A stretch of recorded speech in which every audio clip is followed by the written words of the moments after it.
Daniels, he's going to keep. He's going to walk into the end zone. Here comes one to the cup. Left-hand layup, good. Kansas is the 2023 WNIT champions. This is the Jayhawker Podcast, presented by the University of Kansas Health System. Welcome back to the Jayhawker Podcast, brought to you by the University of Kansas Health System. I am Greg Gurley, along with Wayne Simeon, Southsider, retired Jersey Wayne Simeon. We are going to be joined by our athletic director, Travis Goff, to talk about the energy within Kansas athletics, and more specifically the Gateway Project that was just announced a few weeks ago to big-time fanfare, and we are finally making the move and doing what is needed at David Booth Memorial Stadium. So let's welcome our boss and our leader of athletics, Travis Goff. Hey guys, good to see you. Appreciate being on with you. You having fun? It's been a hectic, fun couple of weeks. I mean, the Gateway Project on August 15th was announced to big time fanfare. So talk about everything that went into that, how it went over. The crowd at the Welcome Center at the KU Alumni Association was great, the media coverage, but it's got to be an exciting time for you and a hectic time. If we're not having fun, we all ought to be doing something else, right? These are the moments you could, only sometimes dream about, is getting to something to launch of this magnitude, something that will have the kind of impact broad-based it's going to have without hesitation for our athletic program, certainly for football, but far beyond football, university, Lawrence, the community. It's all real. And that's what that day demonstrated last Tuesday, which was, this is not talk, this is not hope, this is not some ambition or a vision necessarily. This is well beyond that. This is going to take place, and it's going to take place and begin in a matter of months. And I know for me, there's been a few moments where, I'll look back on the video with Kevin Harlan, the great Jayhawk, and his incredible voice behind it, and or the work the team done, the renderings. And I look at it and I have to kind of pinch myself to say, hey, we're going to create that. That's going to happen right here at KU. And that's felt good every time to have that realization. Well, the most rewarding part of my job and Wayne's job is when exactly what you just said, being part of something that is going to be built and be there for future generations of Jayhawk fans makes all of us get more excited about the project, because, we can tell our kids and our grandkids, and Travis can do the same, that, hey, when Travis was hired, you knew what you had. We had a problem with football, and you had to hire a new coach. You had to, get this stadium project off the ground. And 2 years later, you've done exactly that. And it's not so much just what you announced on August 15th. It's what's already happened. So can you talk a little bit about, the project is going to be massive come December 2023, but there was a lot of work done this summer already within the Anderson family complex. Yeah, no, Gray, that's a great point. It isn't just a day or a week or a short time frame that demonstrates the progression for KU and for football, namely in this case. I mean, you could literally go back to 2+ years ago, and I think back on this a little bit too.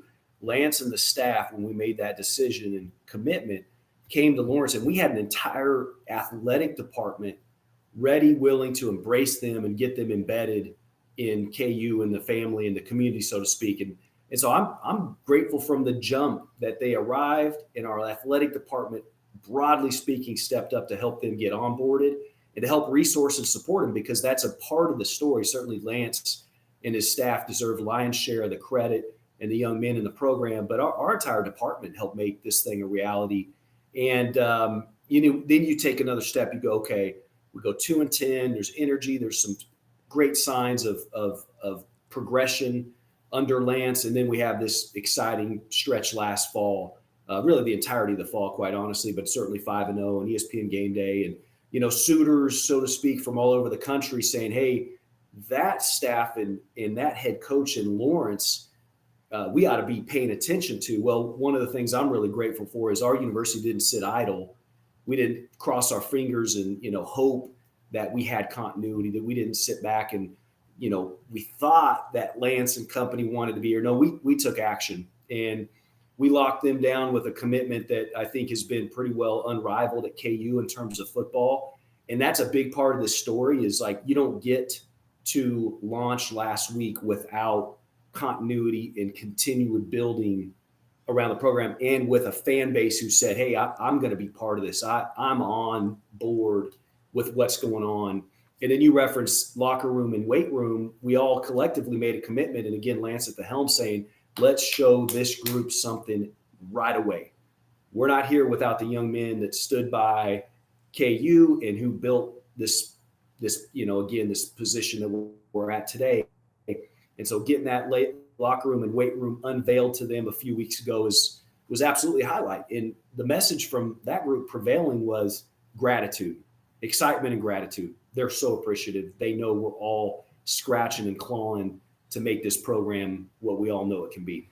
It's so well said. And just thinking back to the event, I'm not going to call it an announcement. It was an event, an unveiling that took place there last week. And to think about surveying the crowd and seeing the dignitaries that were there, you, the chancellor, the governor, we had Kansas legends, Chris Harris, Aqib Talib, Daryl Stuckey. We had some of our most faithful Jayhawk supporters. We had all of our staff there. When most athletic departments would settle with a press release or maybe some visual renderings shown on social media accounts, you felt the need to host a formal event, and it was a hit. What kind of went behind your thoughts in wanting to pull that off?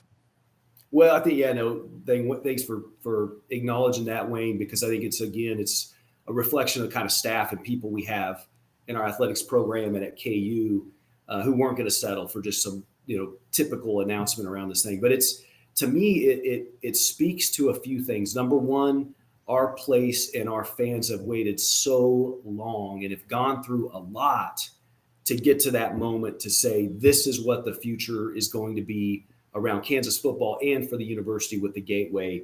They earned and deserved everything we could do to really elevate that moment. I think the second piece is we really had to have discipline. We had renderings months ago. They probably weren't precise. They probably weren't completely refined. We could have rushed some stuff out a few months ago just to appease the narrative, just to get, just to give something out there to people to consume. And we said, you know what, let's wait and let's do it right. And let's make sure we can tell you exactly what this thing's going to consist of, when it's going to happen, what it's going to look and feel like, and of course, do it on the cusp of really demo and breaking ground. And that's why we landed on, hey, it's got to happen before the season. Let's get it in a window that people are going to be paying a little bit of attention with some, energy around football ramping up. And it was worthy of every, detail we could throw at it, both the social media aspects, the creative, the videos, the renderings, the imagery, having the right people present, which, wasn't hard to get people here. They were so excited to come and be part of it. And it just played out brilliantly. And I commend so much the staff for making that happen. Well, use the word discipline. Back in October, we had College Game Day here, and you announced the plan. And over the next 6-8 months, it was probably difficult not to release anything because everybody was asking, the social media world's like, where are these drawings? And I love the fact that we waited because I think it kind of created anticipation and energy. So like, when are they going to do it? When are they going to? I think people were talking about it for almost the last year. And then when you had the event, everyone's like, all right, here we go. I'm glad we waited. This is awesome. The renderings were fantastic. We partnered with great architectural firms, great construction companies.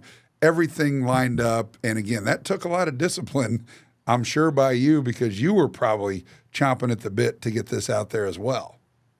Yeah, I think we all were, but more than anything, I was chomping at the bit to put a stake in the ground to say this is real. I wanted to make sure that was the prevailing message. There's going to be a variety of opinions about design and magnitude and budget and how much momentum and fundraising and so on and so forth. But to me, the most important takeaway was this is real and this is happening. When we put that out last October, obviously it kind of aligned and kind of by happenstance, we're 5-0. We're, it's the story of college football early. ESPN game days coming to the Hill. Well, why did we put something out in October last year? It was to help hold ourselves accountable to making sure we fulfilled the commitment to launch this project in 2023. And that's what we said. We're going to launch it in 23. We're going to tell you everything you can possibly know, and it's going to be real. And why did August 15 become kind of this almost, in my estimation, kind of a war chant in the department? We talked about this date, August 15, August 15, August 15. It gave us a tangible benchmark to, again, hold ourselves accountable. Because if we don't hold ourselves accountable, then how can we ask fans, supporters, coaches, et cetera? And that's what the institution stepped into. The chancellor said, yeah, let's lock a date. Let's lock a date down and let's hit that mark. Project team, architects, construction managers, on and on and on, locked that date down and said there will be no turning back on August 15 because that's what's going to get executed. All right. Well, Wayne and I know what's expected of us and our entire Williams Fund, Kansas Athletic Development staff, your staff. We know what is expected. I want you to talk about what's the buy-in for our donor base, our supporters. What can they do through, obviously giving money, but tickets, suites. Talk about the whole process and talk about how real this is. Like, we know that football is the economic driver to college athletics. We mentioned it at the Jayhawk Appreciation Dinner the other night. In the bad times is when you really find out who your real people are, because they supported us in the bad times. But now, as we're embarking on this big time project, they need to support us as well. But we've been through a lot of peaks and valleys, and right now we're at a point where our people are going to have to step up in a big way. Well, all three of us are alums, guys, and not all three of us, all three of us haven't always worked at KU with the responsibility to do the things we're doing now. So we can appreciate what our fans and alumni have been through. The reality is we've made it easy for people to not be on board in a variety of factors, in a variety of ways. And football has, in some regards, the lack of success around football, in some regards, has, at the risk of being a little over dramatic, it's frankly not developed multiples of generations of Jayhawk fans and supporters, right? So you got to go back to the 08s and the 09s for people to really remember what it feels like to have energy around football, something that our country just says is incredibly important. It's an emotional engine in sport. It's a campus-wide, alumni-wide engagement tool that really, in most places, is unrivaled. And we've left all that on the table. So I don't criticize the fact that we're scratching, clawing, and working so hard to get a full house this fall, with Missouri State this weekend, with Illinois next Friday. I'm not critical of it because I understand why. But the reality is those days are no more. I love this picture, right? And I know you guys can appreciate this. The windshield in front of us is a heck of a lot bigger than that rear view mirror. And we're not spending our time looking in that rear view mirror and focusing on the failings of the past. We're looking out of the windscreen and we're recognizing, my goodness gracious, the sky is blue, and we've got a moment in time that we'll never have again at KU. And so thereby, we're not going to apologize by challenging our people to step up at this point in time, at this moment, because it is very real. And we got a chance to transform KU. We got a chance to transform Kansas athletics in every program in our department. And the question is, what are we going to do with it? And I really feel strongly that the institution, the chancellor, the leadership, our athletics department is stepping into that, embracing it in an unprecedented way. Therefore, we need our people to step up. And that could be just be present, just be there, be in attendance. That could be change the narrative. Make sure the people you're communicating with in your circles understand this is not the old KU and Kansas football. it certainly we know needs to be increased donations, increased philanthropic support, whether that be through Ad Astra Society, whether that be through gifts to the capital projects that we're focused on right now. And it is as well, it's an NIL too, because facilities are critical. And this gets us over the hump in so many ways in that regard. But we have to keep the momentum for name, image, and likeness support for our student athletes at the forefront. So the reality is every Jayhawk, I think, has a chance. Look in the mirror, ask yourself, am I doing everything I can do? And let's all be in that bunker together. Yeah, you've echoed that phrase several times, and I think it's great that this is real. And as you expand that a little bit in what you just said, you could almost say that there's also real work that needs to be taking place, not just from the people inside the department, not just for Lance and his team and his staff as they're going to go out and put an incredible product on the field, but for anyone that would put the crimson and blue on, that would wear the Jayhawk on their chest. And so it seems to be like most things, when there is an announcement, when there is the start of a season, that energy is pretty natural. But how important is it going to be for people to stay locked in and committed as we get late into the season, and then even particularly as we transition to next year after the construction started and our fan footprint is going to significantly shrink in terms of the phases of this construction process? And so can you talk about just the need, not just for the real work to take place at the start of this season, but the resiliency and the longevity that it's going to take throughout this building process of the stadium renovation project? Yeah, no, great point, Wayne. It can't be blips on the radar. It can't be just particular moments. It has to be sustained. It has to be sustained by, those of us who have the privilege to serve in these roles, me and both of you and so many others that are doing the work we're doing. It has to be sustained by us. We have to be more focused and more committed and work harder than we ever have before. It has to be sustained by the student athletes, Lance, the coaching staff, Coach Self, men's basketball, every program in our department. And then, of course, what we're saying here now is it has to also be sustained by our fan base. It has to be demonstrated this Friday with Missouri State. I mean, we're not waiting on some other game or opponent or moment. Right? We're not waiting on Illinois. We're not waiting on K-State. We're talking about Friday, Missouri State, full house, David Booth, Kansas Memorial Stadium, and then sustaining that momentum through the fall. And that's the new realization. These aren't just moments at KU where, the top 2, 3, 5 men's basketball program are the thing maybe solely to latch onto. You won't have any trouble staying latched onto that group as a preseason number one, I assure you that. It's about then how do I broaden my reach and broaden my impact and represent the entirety of a place that I love and care for, that now has a chance to do something and become something it hasn't had a chance to do historically otherwise. And so it is about sustained success and sustained energy, and that's what we're doing in football so far. We got a long way to go, but that's the path we're on.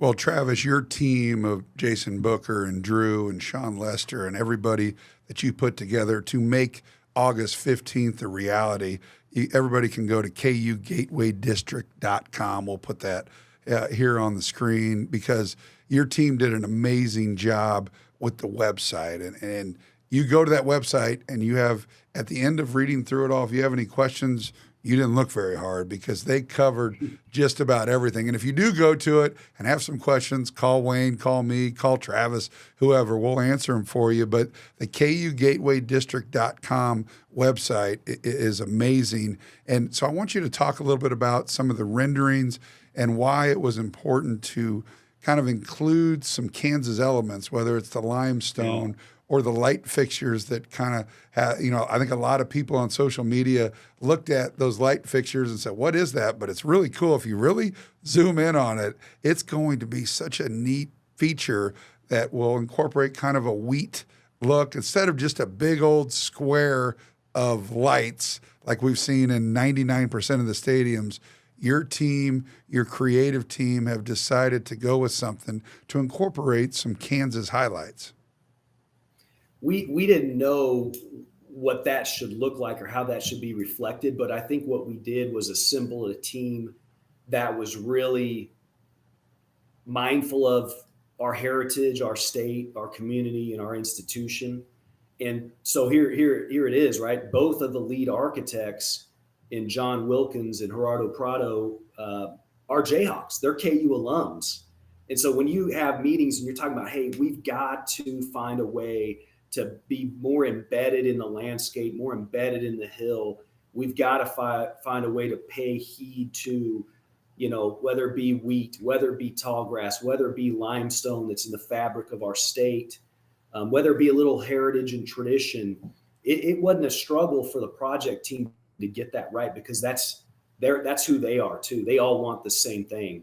And I also would tell you guys that, and you know this too, both of you, we've learned a lot through the Allen Fieldhouse project exercise. You're dealing with literally the cathedral of basketball. It's got the greatest history in sport. And you're saying, well, how do you modernize? How do you make the fan experience world-class without tainting history, heritage, tradition? And I think that's what we're getting right for Allen. And even though two very different facilities, the same mindset has come into play with how we thought about Allen Fieldhouse and now how we're thinking about David Booth, Kansas Memorial Stadium. And the thing I'm amazed by, guys, is you can get on social media and find anything you could ever look for. You can find radical perspectives on anything in society. But I'm a believer that 99.6% of the feedback we've seen and heard has been incredibly positive about the design and about the plans for the project. And I'm glad you mentioned the Allen Fieldhouse renovations, because that is actually woven in this Gateway project, and that construction's obviously been underway in multiple phases as well. And I think at face value, within the Fieldhouse project and at David Booth Kansas Memorial Stadium, you'll see the footprint really change when it comes around premium areas and suites. But tell us a little bit more about the thought process that went into making sure that all fans, not just the high-end donors, not just corporate partners, but all fans are going to benefit from the enhancements in these two important venues for the university. Yeah, no doubt. And again, that goes way back on the Allen Fieldhouse planning and discussion, right? Allen Fieldhouse has to be a first-class experience from your approach, from the moment you're starting to approach wherever it is you might park, from the second you get out of your car and enter whatever entry point you enter into, from your concourse experience to the restroom breaks, the concessions breaks, the retail aspects. Because what have we done really well in Allen? Well, we've done 16,000 plus of your closest friends sitting in an intimate environment, rabidly cheering on one of the best products in all of sport, professional, college, whatever it might be. And Allen has been perfect for that, but the other aspects of it haven't been. And so in really zeroing in on that experience, we said certainly our donors, our highest level donors, deserve the very best in premium hospitality spaces.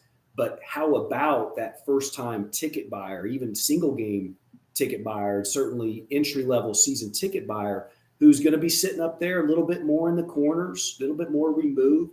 They deserve first class concourse, restrooms, concessions, retail, entry points, and all those great things. Technology in the arena without tainting, again, heritage. And so taking that mindset, applying it to 40 plus thousand at the stadium has been the same story, right? We're going to have the very best premium amenities, I think, in the country with suites, club, loge, et cetera.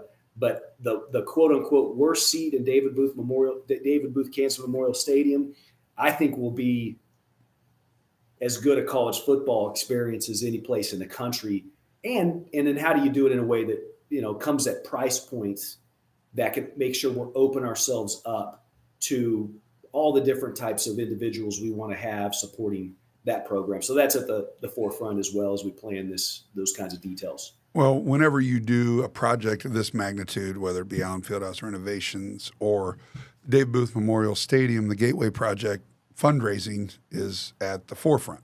So I want you to talk a little bit about the momentum that we have with what has already been raised, what's about to be raised, and what the overall goal is. We kind of know the numbers. You know them better than anybody, but talk about our donor base, what's already been raised. We're at a $125 million range already, and the state's involvement and everything that's going to go into this massive project. Yeah, we basically said, what do we know today from a fundraising priority perspective? We're going to expand and go through some further exercises as it ties into the university campaign planning that's underway. But what we had to lock in on before last week was what are our capital project goals for Allen and David Booth Cancer Memorial Stadium, and what's the maybe the progression or the sequence of progress that we have to hit to be able to go forward with a project. You got to have real cash, right? It doesn't just happen because you say it and you want it. You got to start paying bills. We're paying big bills right now on whether it be a steel order that's literally already been submitted, that's going to provide us some of that early infrastructure to get things coming out of the ground in the first part of 24, et cetera. So we've said, okay, the $300 million goal encompasses both the Allen project, which is roughly a $50 million project, as well as the David Booth Cancer Memorial Stadium fundraising goal. That's not a total budget. That's just a fundraising goal because we have other levers. We have the awesome opportunity through the state with the matching grant that would secure $50 million in economic impact, right? That's going to help construct conference center, the other multi-use space that's 300 plus days a year. We have 35 million in basic infrastructure, getting the site prepped and site planning. That's a great resource. And then athletics likely will take on some debt, and we'll go and borrow, and we'll fund that debt service through revenues that this project creates. So your budget is expanding significantly in order to make sure we can do this thing in precisely the right manner. We've got 165 million in commitments toward the 300, over the 50% mark, which is a pretty important threshold. But there's obviously significant work to do. And I'm excited about the active conversations. I'm excited about the reaction just since last Tuesday.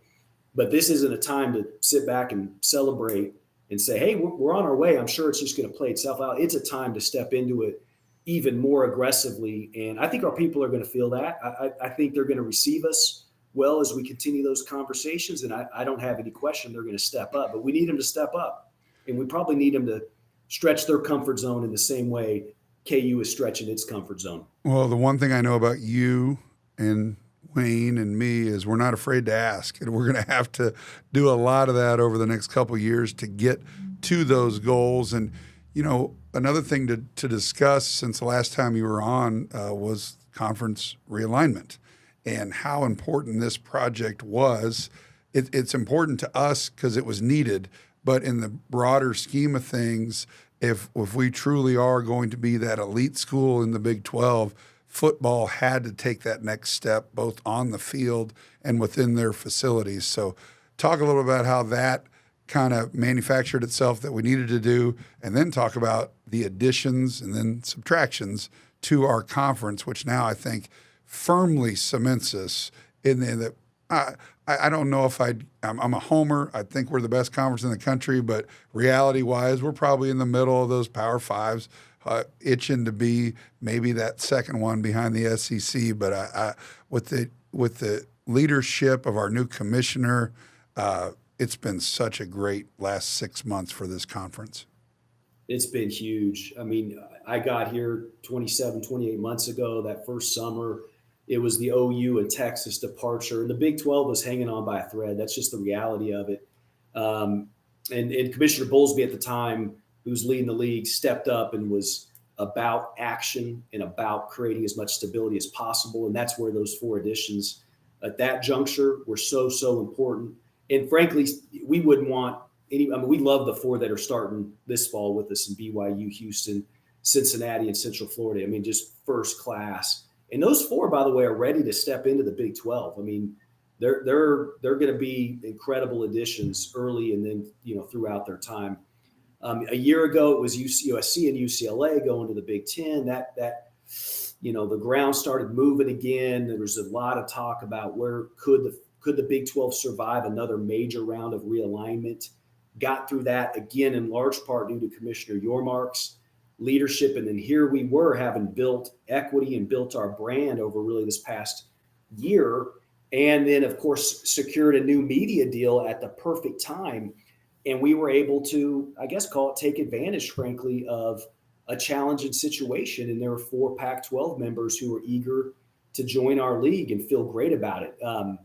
Last week, literally 2 weeks ago, I guess it's been now, the day after we announced the project, I got on a plane, went to Dallas, and we had Big 12 meetings, and our 4 newest members from the Pac-12, Colorado, Utah, Arizona State, their ADs were there. And the excitement in that room was palpable. And the belief that the Big 12 has really solidified itself as a top conference and has incredible stability and incredible potential is very real. And that's the alignment and the excitement and the energy that's going on in the league. The other thing, just to kind of tie it back here locally, is this project is when I walked in there and started saying my greetings to all the other ADs, it was the talk.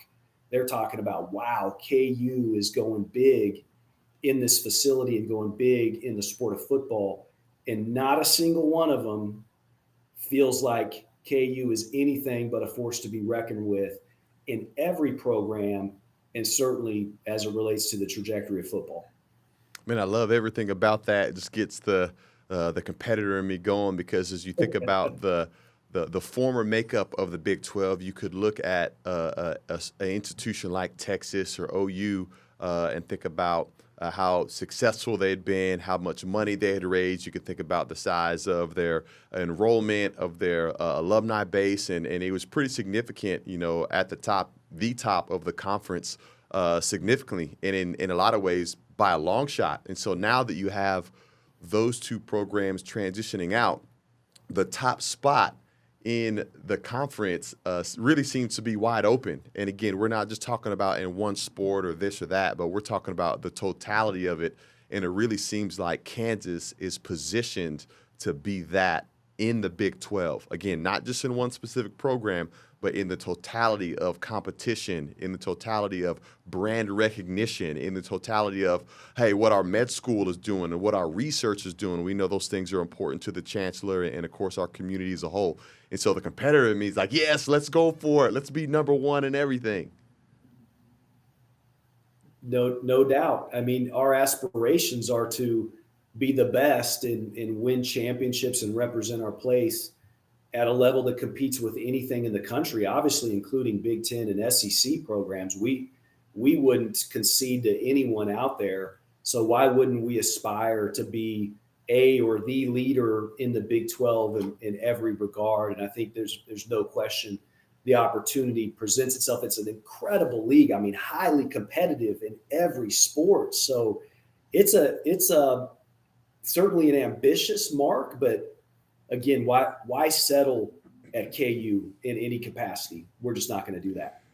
So as we wrap it up, let's kind of go through a fairly specific timeline. So a couple days, we start off with Missouri State. We got to pack the booth. We know that. The energy last year in the fall for those, we started out 5-0, was so much fun. There's no better environment in the country. So understand that we need to support our guys. And if we can get 50,000 in there on a Friday night, you still have your Labor Day weekend. Show up 2 days from now in the booth. And then we have back-to-back games on Friday night, Illinois the following weekend, which obviously will be a massive test. Illinois at the on the upper tier of the Big Ten, and we can really measure ourselves early. But as we get past those games, we move into the season. Talk about the construction timeline of what it'll be like after the season, what it'll be like next year, and then what it'll be like in September of 25. Yeah, that's right, Greg. First things first is 2 days we got to have a full house over there. We got to send a signal to the country and send a signal to our young men and frankly our entire place that this is a new version of KU and Kansas athletics and Kansas football. So let's start there. Low-hanging fruit, incredible opportunity. Let's make sure next Friday with Illinois is the best home field environment in week 2 of college football. It should be the toughest place to win in college football next Friday in Lawrence, Kansas, against a really darn good Illinois team and great program under Brett Bielema. And then we get into the season, to your point. One of the things that we shouldn't gloss over, which is when people first enter Allen Fieldhouse later in the fall, they're going to get to see a really good taste of what's coming. Some of the things that we're doing in phase one of this first offseason will be complete. Most of that showing up on the east side main entry as you go into Booth Family Hall of Athletics. Incredible new retail space there. The premium environment from that east is going to be profound. We've got some interior of the seating bowl enhancements that will have occurred. So people will feel that first phase. I'd call it maybe 30%, 35% of the total project will be completed going into this fall. And then, of course, next off season, we'll finish out Allen, and it'll be just remarkable. Absolutely couldn't be more excited. But back over to the Hill and the Gateway District, as we finish the season out, Turner Construction is going to be setting up so that the moment we're done with our home regular season and the team will be preparing for a bowl game, that group's going to be there starting the activity for demolition of the West, the entirety of the West, the entirety of the North. And then as we get into the new year, we'll have real construction of the expanse of Anderson Family Football Complex, so complete renovation overhaul of all of the existing square footage, an expansion of around 25,000 square feet of Anderson that moves into the northeast and connects into a new west side. A new west side starts to come out of the ground in 2024. A new north starts coming out of the ground. The conference center is being worked on. We play through this, what will be an incredible opportunity and challenge. Next fall, we'll play through the construction. We'll have reduced capacity. I really think only season ticket holders for this season are going to be in there every game next year. I just think it's going to be that kind of demand situation, and our season ticket growth is really on a good uptick. So you better buy now if you want to be there in 24, when we're going to be, I think, an awfully good football program. That also sets people up for the 25 new stadium. So play through 24, and then when we get into the 2025 August, September timeframe, Anderson's completed. I think it'll be the best football operations and development facility in the country. The new West Side, which will have the best premium spaces and general fan experience I think you can offer. A new North that also has premium at the field level, and then it integrates into the conference center attached to the North. That's what I'd consider that 70% new build by the time we play football in 25. We got the existing East that we got to build momentum in fundraising and in success and support and season tickets so that we can soon thereafter attack that East side.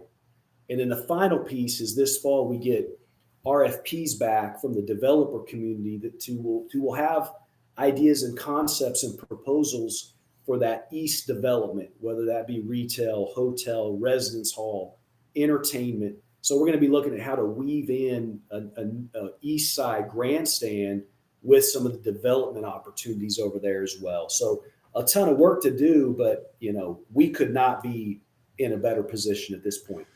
I agree. I mean, I've been around a long time, and all the coaches, like we said, in the Jayhawk Appreciation Dinner talked about how great it is just to walk down the hallway and the camaraderie, the chemistry with everybody. And that's not just with your staff, that's with our donor base, our fan base.